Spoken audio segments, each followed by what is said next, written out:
ඔයා දැන් මේ වෙද්දි මින්දද සේවයේ ඇප් එක අරගෙන account එකක් හදලා details ඔක්කොම add කරලා ඉවරයිනේ. එහෙනම් දැන් අපි දැනගන්න ඕනේ කොහොමද ඔයාට ගැළපෙන අවශ්‍ය කෙනාට ඇරයුමක් යවන්නේ කියලා වගේම ලැබුණු ඇරයුමක් පිළිගන්න කොහොමද කියලා. මුලින්ම අපි බලමු ඔයා කෙනෙක්ට ඇරයුමක් යොමු කරන විදිහ. කලින් ඔයාට ගැළපෙන ගිණුමක් හොයාගත්තනේ. දැන් ඒ ගිණුමට ගිහින් ඇරයුම් කරන්න කියන බටන් එක ක්ලික් කරන්න. එතකොට ඔයා ඒ කරපු ඇරයුම අදාළ කෙනාට යොමු වෙනවා. ඇරයුම පිළිගන්නා විට මගේ දුරකථන අංකය හුවමාරු කරන්න කියන එක ටික් කර ඇති විට ඔබ යොමු කරන ඇරයුම පිළිගත්තොත් අදාළ සහකාර හෝ සහකාරියට පුළුවන් ඔබේ දුරකථන අංකය බලන්න.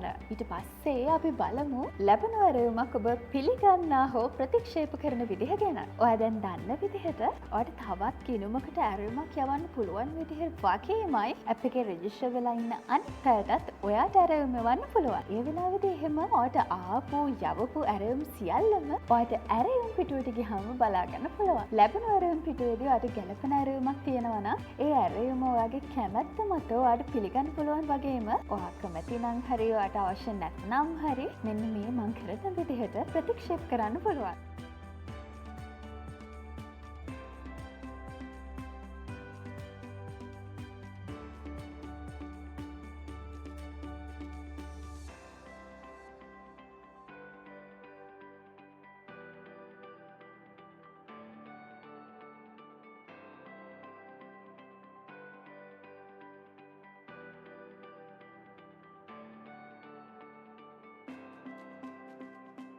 පිළිගත යෝජනා සමග chat කරන්න වගේම දුරකථන අංක හුවමාරු කර ඇතනම් ඒවා බලන්න ඔබට පුළුවන්. දැන් කරන්න ඕනේ ඔයා කැමති කෙනා ඔයාටත් කැමති නම් දෙන්නට දෙන්න අඳුරගන්න එකනේ.